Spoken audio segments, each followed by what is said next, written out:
Well, for those I've not had the pleasure to meet, my name is Jordan Leeser. As Pastor Joe said, I am not a pastor here at Hessel, although I previously at a different church was a youth pastor for a time.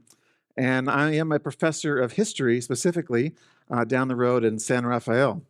At Hessel, as Pastor Joe mentioned, I am an elder. I speak in men's ministry. And of course, I work with our high school boys almost every week. Now, despite all that, one of the things I love the most about being part of the Hessel community is that I regularly witness a desire among our churchgoers to experience spiritual growth, meaningful spiritual growth. And I think, sadly, that is increasingly hard to find. In fact, I was reading a Pew Research study from a couple of years ago, and I read that 63% of Americans still identify as some sort of general Christian, sort of broadly defined. Now, of that group, only 45% of those that identify as Christian pray daily, which would include before a meal or anything like that. And on top of that, only 25% of those that identify as Christian attend a religious service more than twice a month. Now, those are nationwide numbers, right? I probably don't have to tell you that we may be acutely aware that those numbers are actually staggeringly lower in Sonoma County. So with that, as we face hardships, I want us to look at the decision of how do we react to hardship, hence the message, try not to grumble, but definitely groan. All right, so I have some definitions up on the slides for us here, just to start off with a quick understanding. Both are reactions, okay? So if you could look at these on the screen with me, grumbling is complaining. That's the synonym, okay? Grumbling equals complaining, but it's also rebellion against God's provisions or God's timing. It is self-centered, minimizes God's goodness, undermines trust in God, and magnifies our disappointment. Now, on the other hand, we have groaning, which is a wholly honest expression of longing, suffering, or waiting for redemption. It remains hopeful and God-focused while acknowledging pain, weakness, and longing. And just to make sure we understand, groaning can look messy. So we'll get to some examples of these two here in a second. And in preparation for that, if you have your Bible, I encourage you to bring it out or borrow one of the ones in front of you and open up to Exodus, second book of the Bible. And you're going to have to do a little fancy work with your fingers and hold two places for me. It's Exodus chapter 2, verses 23 to 25. And then also flip a few chapters over and go to Exodus chapter 15, starting in verse 24. And I got to say, standing up here, it's one of the most beautiful sounds to hear so many pages turning all at once.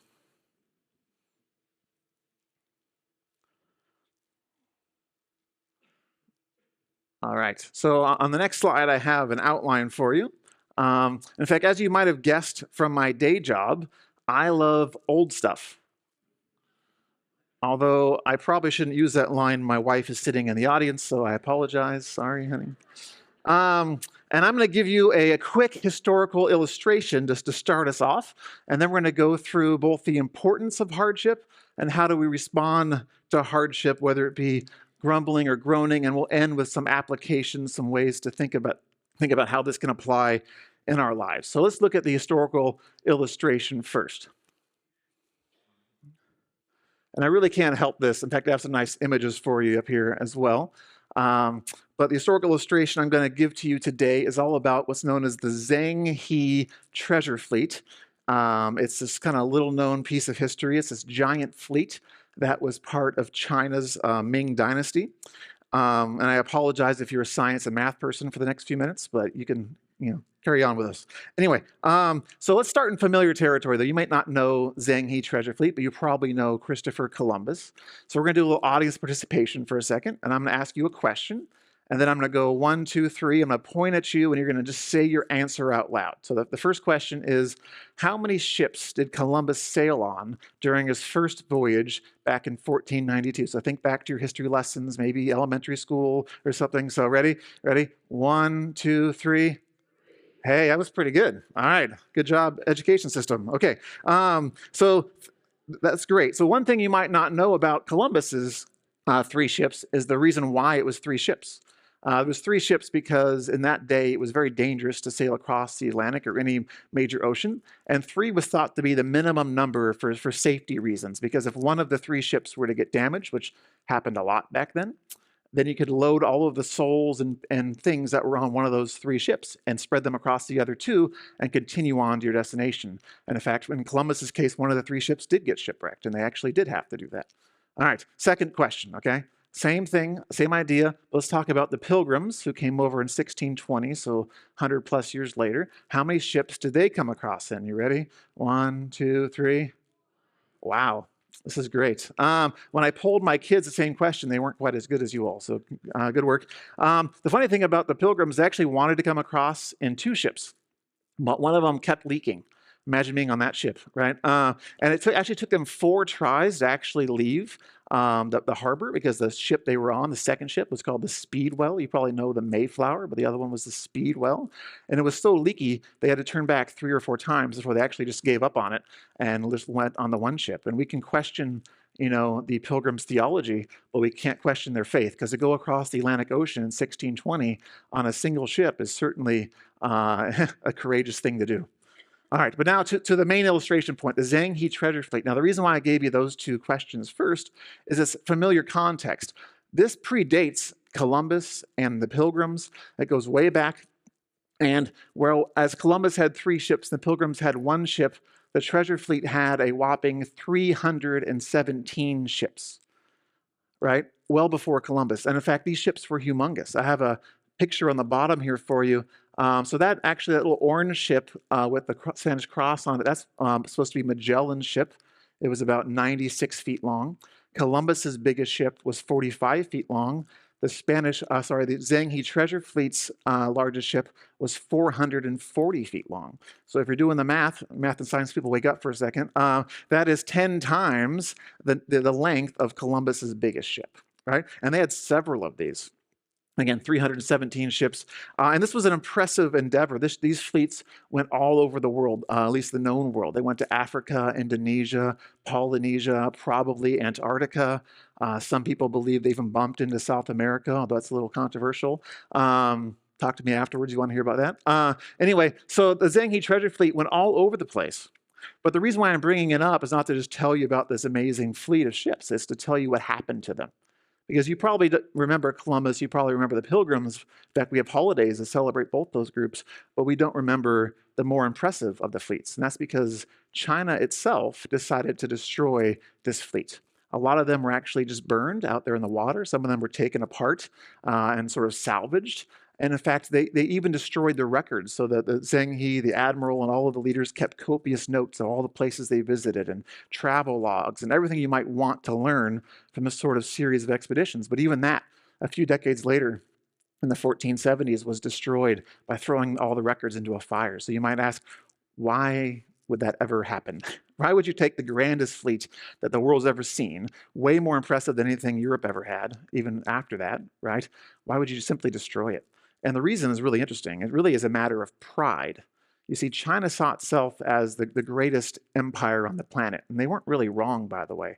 They had the most natural resources. They had the longest lifespans. They had the most impressive structures. In fact, you probably recognize some of those images that I have up on the screen of things that they built during the Ming Dynasty, or partially built during the Ming Dynasty. Right? They had the best medicines. They had most of the best inventions. Life was really good in Imperial China. And everywhere else they went, life didn't look so good. In fact, most of what these ships were doing was going from place to place and collecting treasures and bringing them back to China. And when the Chinese leaders collected all these things, they decided there's nowhere else on earth as good as China. In fact, it's almost dangerous to keep these ships, because if we connect ourselves with these lesser places, they might have a negative impact on us, right? In essence, their pride told them there's nothing better out there. There's no reason to go out there and explore. There's no reason to expand. We have it as good as it's ever going to get based on our history and our past accomplishments. In other words, pride was an obstacle to the growth of the Chinese Empire. Now, if you do know your history, you know what happens next, right? Is that Europe takes off. Those people that came in tiny ships from Columbus, they start building empires. They actually kick off the world's largest economic boom, including industrialization and colonies in Africa, and even back into China. They carve up China and make colonies out of that, right? So China missed out on this great empire that they could have built because of their own pride. Right? You see, China was resting on its past successes, actions and accomplishments done long ago. They believed that further growth was unnecessary or perhaps even impossible. And even though they had every advantage, right? China's past experiences created an environment that gave them every advantage in conquering the world, right? It resulted in them missing out on modern history's greatest economic boom. All right? So give a little nudge to your math and science friends again. Here's back to our outline for a second as we look at the application part of this illustration, right? So in our lives, right, could we possibly do the mistake that Imperial China did? Do we pause our own spiritual growth due to the spiritual moments of our past? Maybe our past actions, like maybe in the past you were really good at sharing your testimony. Maybe you led others to Christ. Maybe you used to leave a Bible study. Are those past actions preventing you from acting today? Or how about past sacrifices that you made? Maybe in the past you used to volunteer for VBS, or maybe you used to always be that friend that was there when someone was in need. But maybe your past sacrifices preventing you from sacrificing today? Or maybe it's even a family thing. Maybe even the faith of your parents. Maybe you grew up in a Christian family and you sort of have this tradition among your family, and you're afraid to sort of grow into the spiritual practice of groaning, right? Maybe you're afraid to groan based on your family's reputation, right? The question is, do we let pride prevent us from deepening our faith through the practice of groaning? And if we do that, just like China and the Zhanghe treasure fleet, we are missing out. You could say pride grounded the fleet, while groaning would have kept them sailing. All right, our second point is the importance of hardship, right? In order to understand our response to trials by way of grumbling or groaning, we need to understand how important hardship is in our life. In fact, many of you might remember something Pastor Rich commonly says up here, right? He says this: there's three types of people in the world. Some of you could probably cite this for me, right? There's those that are about to go into a trial or a hardship. There are those that are going through one right now, and there are those coming out of a trial, right? And it's not just that. Everybody around you is in one of those three stages too. In Romans 5, verses 3 through 5, we actually just recently studied this as part of our study of Romans. I'm going to read this with you. It says, not only that, but we rejoice in our sufferings. How hard is that to do, right? Knowing that suffering produces endurance, endurance produces character, and character produces hope. And hope does not put us to shame, because God's love has been poured into our hearts and through the Holy Spirit who has been given to us. All right. A Christ-like character and an eternal hope can grow in us based on how we deal on hardship. In other words, think of hardship as opportunity for spiritual growth, something that we should actually expect, right? But here's the functional part of it, right? Hardship's going to come. We know that. We know it's good for us. But how do we deal with it? What is the practice we should follow as hardship comes? So let's consider two different ways that we may respond to true hardship. It's either grumbling or it's groaning. All right. So in a lot of ways, I think us as human beings are actually relatively tough, right? Or maybe use the word resilient. A lot of things come up and we do pretty well. You get a paper cut at work, you keep working, right? And in fact, there's a moment a few years ago, I used to have Tyler Newton in my boys' small group, and I talked to him. In fact, he showed me a photo on his phone, I believe, and he had recently gotten 9 stitches. In an open wound, essentially. And he got hurt playing a very safe game at Mount Gilead. All right? And in the picture, you can literally see his bone. In fact, right before you eat a donut, maybe ask him to show it to you. It's a good time to do that. And my first question to him after this happened was, did you keep playing the game after you injured yourself? And of course, you know the answer, yes. Of course he did, because that's what we do sometimes, right? And sometimes I think it's even like a cultural thing, like as Americans, maybe it's the Old West or something, that we're a little tougher, maybe, or we think we are. I once had an international student in one of my classes, and she was sitting in class and suddenly got this horrified look on her face. And what happened was, is she witnessed one of my other students punching one of my other students in the shoulder as hard as he could, and I'm rightly horrified, right? And I saw this happen, of course, during the class. And then she came up to me afterwards and she's like, "Do I need to worry about this? Like, am I going to get hit by one of your students?" And I calmly explained to her that no, all that happened was that one student was looking out the window instead of paying attention. And as a car drove by, saw that that car had a license plate that was from a different state, one of the other 49 states, and therefore was obligated, and in fact maybe even expected, to punch his friend in the shoulder fairly hard, because that's what we do. As you might imagine, that explanation didn't help. She was equally horrified and that I'm out of here. So that might make a little sense the more I think about it. Okay, my favorite example about toughness, though, comes from this gentleman, Teddy Roosevelt, who's famous for all sorts of things. But in this particular moment, this is a photo actually from a speech he gave in 1912. So he was running for president again, this time as a third-party candidate, which he coined the Bull Moose Party. And upon getting out of his vehicle, he was actually shot.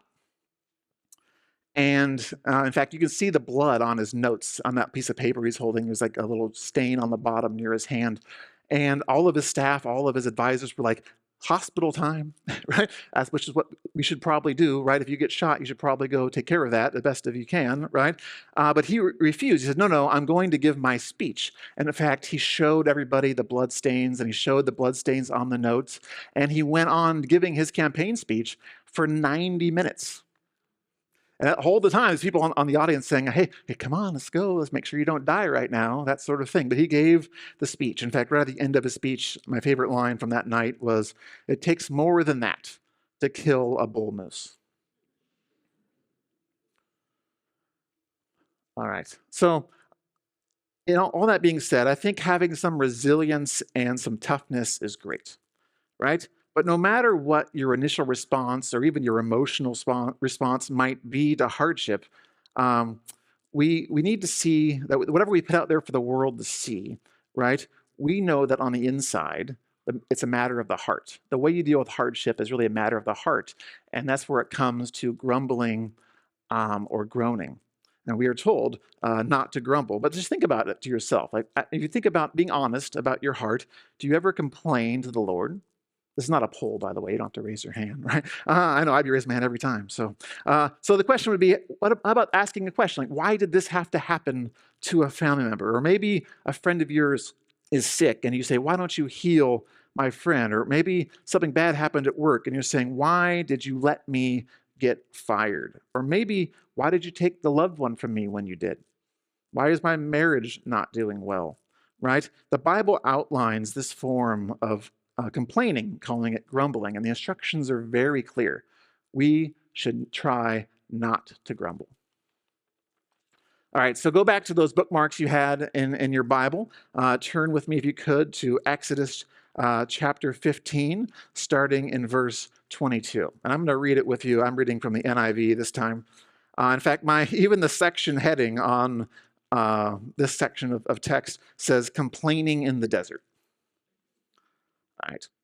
Then Moses led Israel from the Red Sea, and they went into the desert of Shur. For 3 days they traveled in the desert without finding water. When they came to Marah, they could not drink its water because it was bitter. That is why the place is called Marah. So the people grumbled against Moses, saying, "What are we to drink?" Then Moses cried out to the Lord, and the Lord showed him a piece of wood. He threw it into the water, and the water became sweet. There the Lord made a decree and a law for them, and there he tested them. He said, "If you listen carefully to the voice of the Lord, your God, and do what is right in his eyes, if you pay attention to his commands and keep all of his decrees, I will not bring on you any of the diseases I brought on the Egyptians, for I am the Lord who heals you." Then they came to Elim, where there were 12 springs and 70 palm trees, and they camped near the water. All right. So Let me give you a little context for this passage, okay? The chapter before in Exodus chapter 14, that's kind of like the highlight of the book of Exodus in a lot of ways. That's the moment when Moses comes down and spreads his arms and he parts the Red Sea. Maybe you sang a song about it to the tune of Louie Louie at one point in your life, right? And there's this really high point for Moses. He literally had just delivered the Israelites out of the hand of slavery, right? And then we go on to chapter 15. In fact, if you look at just ahead of where you were starting at verse 22, if you just peek maybe back a page or up a page, you'll see that there's this glorious time of worship. Miriam grabs a tambourine. There's this very detailed, heartfelt praise to God. Everyone is just celebrating this deliverance. But then very quickly, we get into verse 22, 23, and there we are in 24. We just worship God, and what do? They're thirsty, and they grumble. And the people grumbled against Moses, saying, "What shall we drink?"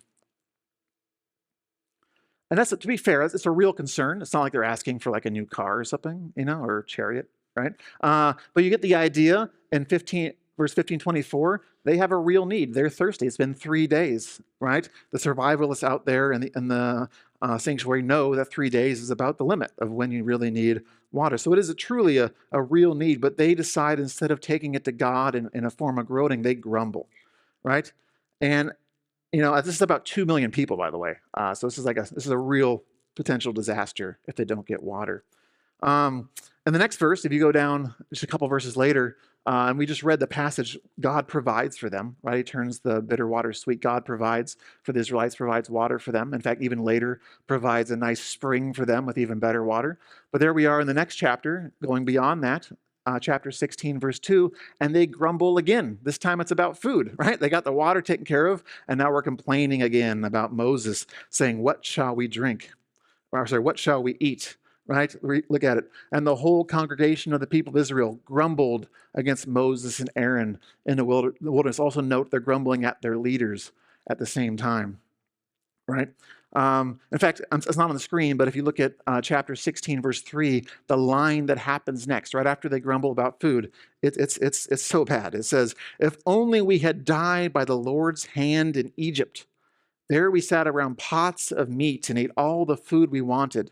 But you have brought us out into this desert to starve this entire assembly to death." They'd rather be back in Egypt, right? That's a serious level of grumble.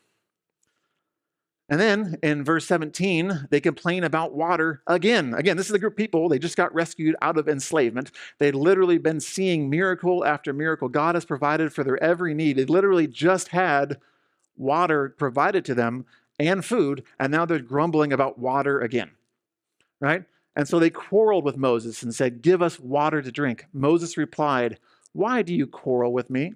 Why do you put the Lord to the test?" But the people were thirsty for water there, and they grumbled against Moses. They said, "Why did you bring us up out of Egypt to make us and our children and livestock die of thirst?" Then Moses cried out to the Lord, "What am I to do with these people? They're almost ready to stone me." These are real needs. Like I said, hardships can truly be heavily motivating things, right? These are not trivial things. And here they are, though, forgetting the faithfulness of God. An important observation here is that the Israelites were within God's will at the time. They were very literally following God in a pillar of cloud and fire. And yet, during that moment of following God, there was not enough water or food until God provides it to them, right? I believe this is important, right? It's important to understand that we can be completely in the will of God, but also in a season of great problems or great needs. Unfortunately, the Israelites' response to that hardship was to grumble. Kevin Kim, currently the executive director of Crazy Love Ministries, once described these chapters, Exodus 15 to 17, in this way, and I'm paraphrasing. He said, "It feels like these chapters are designed for the reader to criticize the Israelites in their grumbling.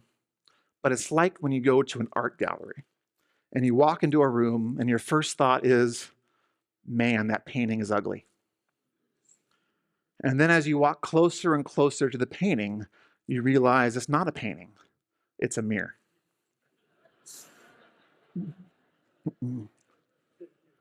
All right. Well, we have more grumbling. That's not the only example of grumbling. In fact, we follow these same Israelites a little further in their story, and we're in Deuteronomy chapter 1 now. And this is much later. And if you recall your Bible stories, you'll know that they had sent out some spies into the promised land to sort of get a report of what was happening before they went in to take the promised land that they were promised by God, right? And here we are in Deuteronomy 1, and we have Moses recalling the way the Israelites responded to that relatively negative report about the promised land. And here's what he says. He says, "Yet you would not go up," meaning go into the promised land, "but rebelled against the command of the Lord your God, and you murmured in your tents." Now, if you're reading the NIV, it says grumbling again, but I love that translation. "And said, because the Lord hated us, he had brought us out of the land of Egypt to give us into the hand of the Amorites to destroy us." And just that translation really, I think, shows you like where grumbling might happen, right? It might be in private, it might be behind someone's back potentially. And if we look at the last reference I have up here, Numbers chapter 14, there is a lot of consequences that might come your way if you grumble. So we have the consequences for the Israelites grumbling over time, and these are not minor, right? Check this out.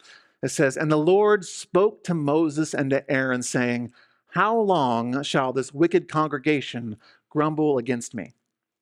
I have heard the grumblings of the people of Israel, which they grumble against me. Say to them, as I live, declares the Lord, what you have said in my hearing, I will do to you. Your dead bodies shall fall in this wilderness, and all of your number, listed in the census from 20 years old and upward, who have grumbled against me, not one shall come into the land where I swore that I would make you dwell, except Caleb and Joshua." I believe once you're on the lookout for grumbling, and that this is true for groaning as well, you're going to begin to see it all over the place, in the Bible especially. In fact, we have some New Testament examples as well. By the way, I Google searched grumbling man, and this is what came up, so I feel that it captures it pretty well. In the New Testament, one of the first times we see grumbling is in John chapter 6. Verses 41 to 51, and here we see some Jewish people, including some Jewish leaders. And this is sort of a Zhang He moment too. They are very prideful, these Jewish people. They're relying on their past education and their status and all the things that made them important in their society. But when Jesus is there teaching to them, instead of receiving the good news and salvation, they grumble. Right? So verse 41, it says, "At this time, the Jews began to grumble about him because he said, I am the bread that came down from heaven." Their grumbling got in the way of literally seeing Jesus right in front of them. Such a powerful image. Perhaps the best example of grumbling in the New Testament is in 1 Corinthians chapter 10. And what Paul is doing is he's essentially telling you the story I just told you back in Exodus. He's recounting the plight of the Israelites and their grumbling.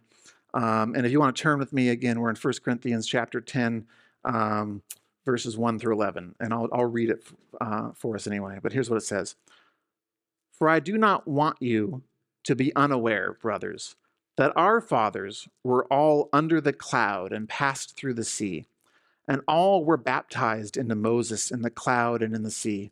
And all ate the same spiritual food. And all drank the same spiritual drink. For they drank from the spiritual rock that followed them, and the rock was Christ. Nevertheless, with most of them God was not pleased, for they were overthrown in the wilderness. Now these things took place as examples for us, that we might not desire evil as they did. Do not be idolaters, as some of them were, as it is written. The people sat down to eat and drink and rose up to play. We must not indulge in sexual immorality, as some of them did, and 23,000 fell in a single day. We must not put Christ to the test, as some of them did, and were destroyed by serpents." Here's the one on the screen, verse 10. "Nor grumble, as some of them did, and were destroyed by the destroyer. Now these things happened to them as an example, but they are written down for our instruction, on whom the end of the ages has come." And we could do a whole, probably, series of sermons just on that passage alone. But the point I want to make here is that Paul is teaching the Corinthian church, thought to be a pretty faithful church. He's giving them warnings about things to be on the watch for. And did you catch the list, right? Idolatry. Don't have false idols. Be on the watch for that. Be on the watch for sexual immorality. Be on the watch for tempting Christ. And then right there among those three things, be on the watch for grumbling. And by the way, they all have pretty severe penalties to them, don't they?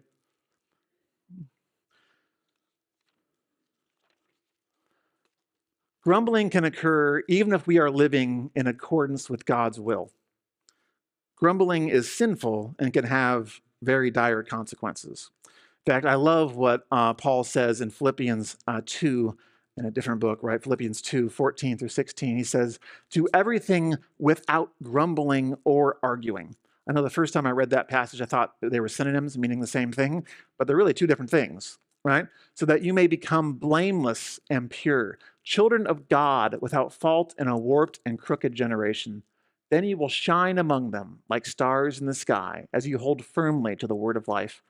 And then I will be able to boast on the day of Christ that I did not run or labor in vain." What a sweet reward if we can avoid grumbling.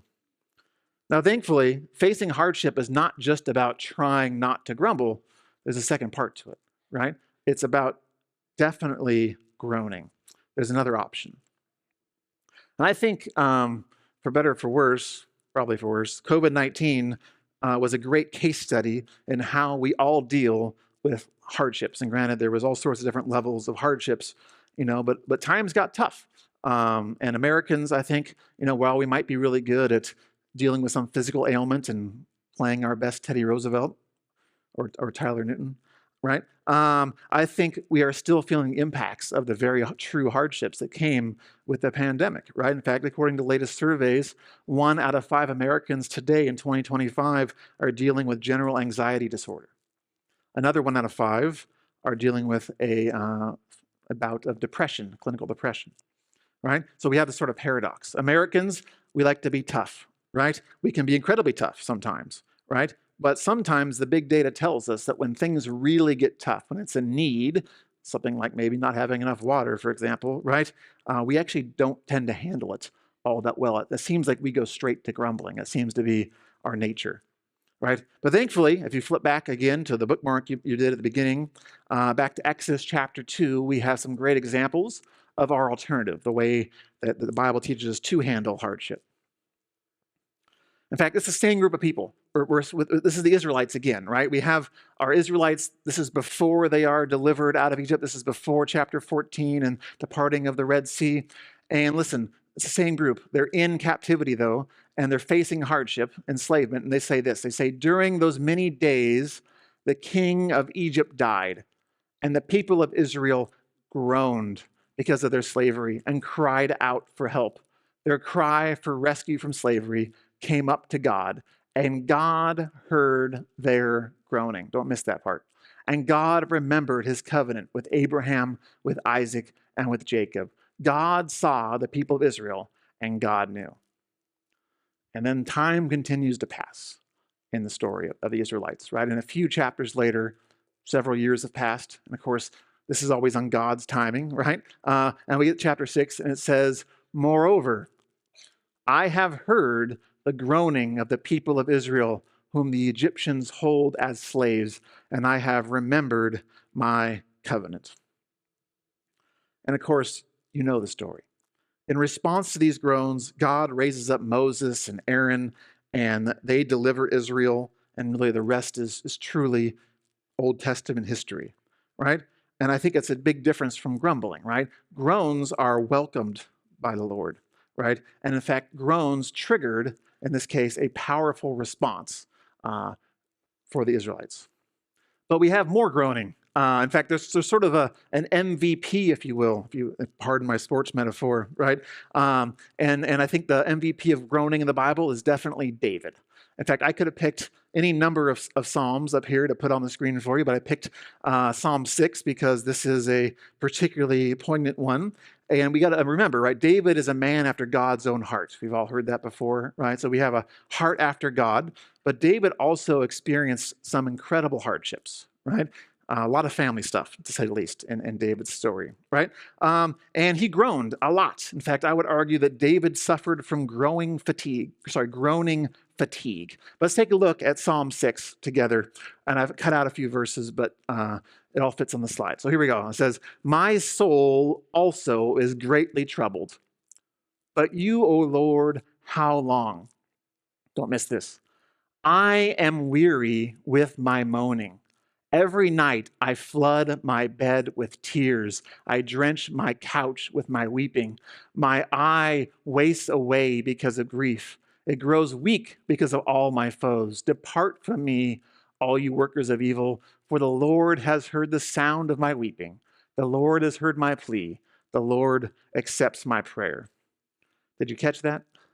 Right? David, particularly masculine guy, right?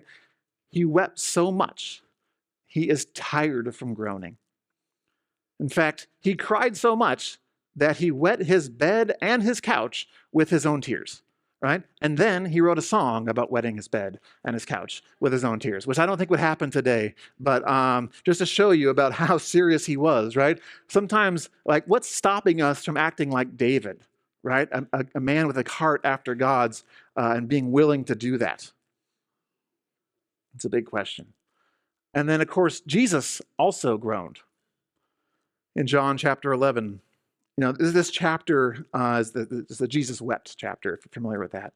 And in this chapter, we see one of the few scenes in the Bible where Jesus groans.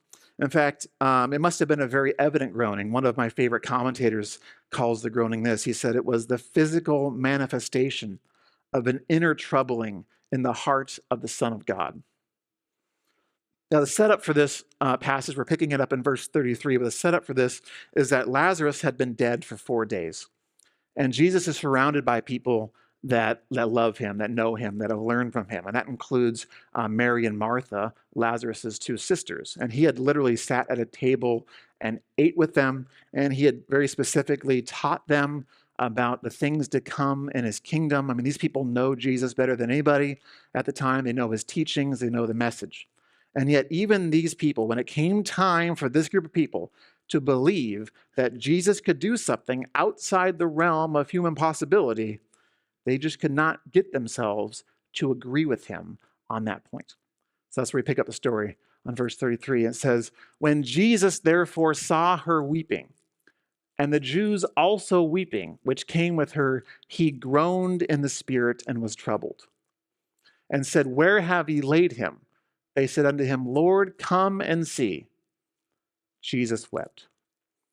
Then said the Jews, Behold how he loved him. And some of them said, Could not this man, which opened the eyes of the blind, have caused that even this man should not have died?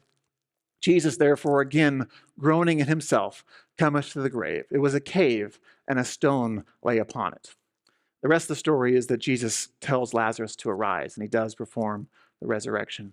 By the way, I also searched for images of groaning. It turns out Google's not ready to learn about groaning yet, so it took a little more searching. But I imagine that to be more the image of groaning compared to the one of grumbling.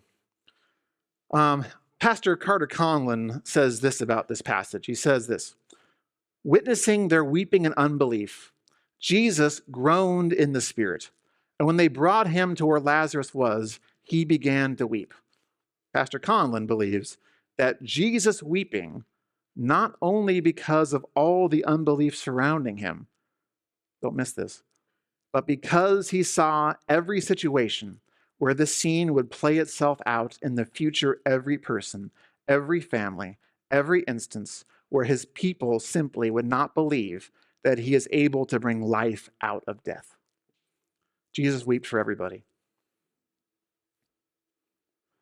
So let's look at some applications, all right? We know that groaning is not complaining, right? It is a biblical practice with great benefits.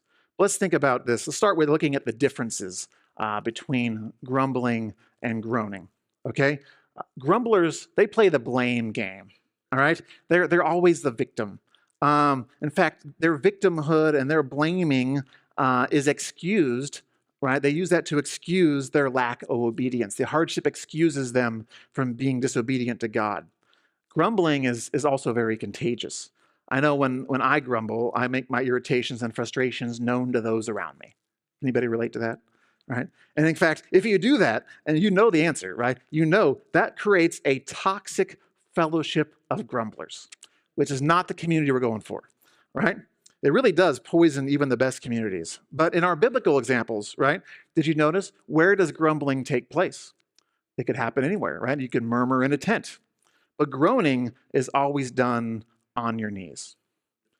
Groaners are driven by sorrow, suffering, and adversity.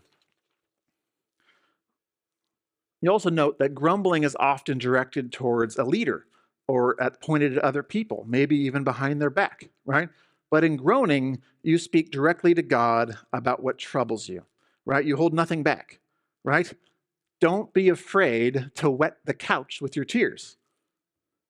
And I know that when I do this, right, I am deepening my reliance on the Lord. Groaning promotes spiritual growth. You'll become more dependent on the Lord through groaning, right? In a broken world, in today's world, right, we will not lack for occasions to be frustrated or disappointment.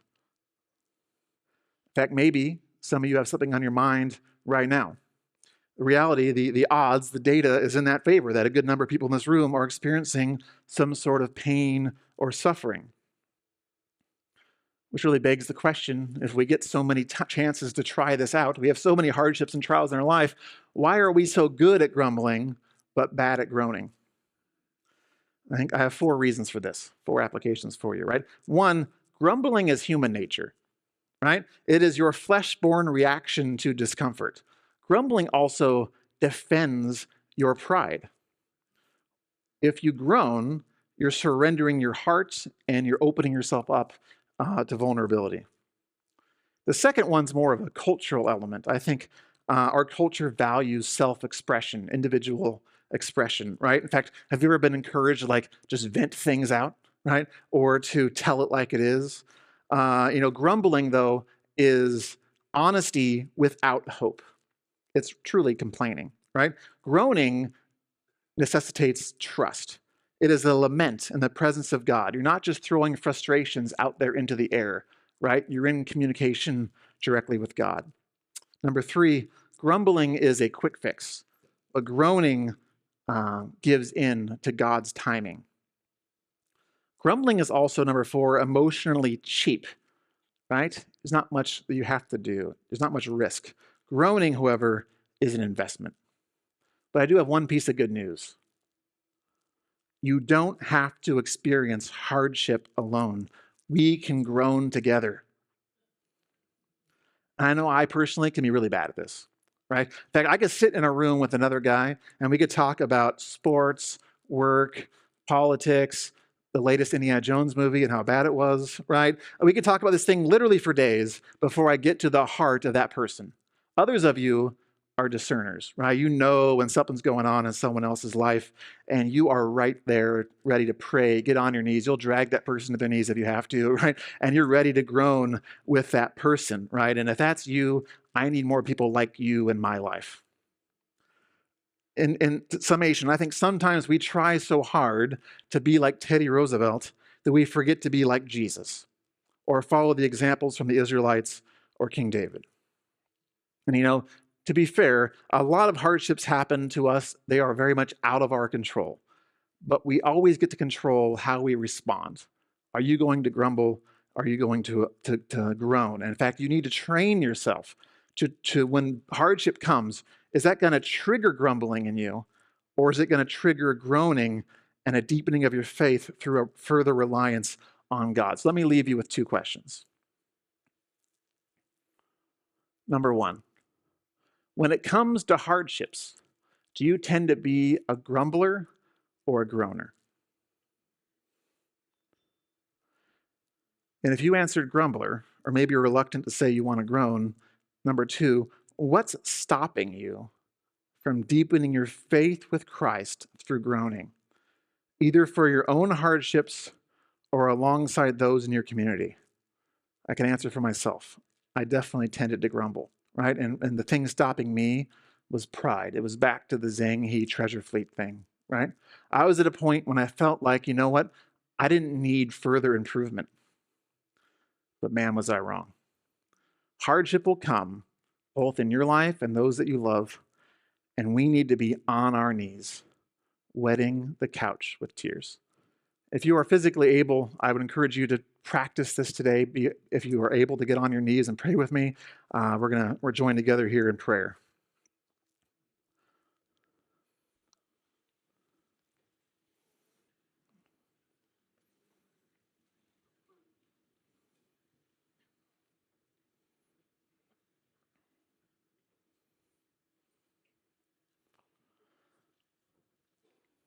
Dear Lord, you are an awesome God.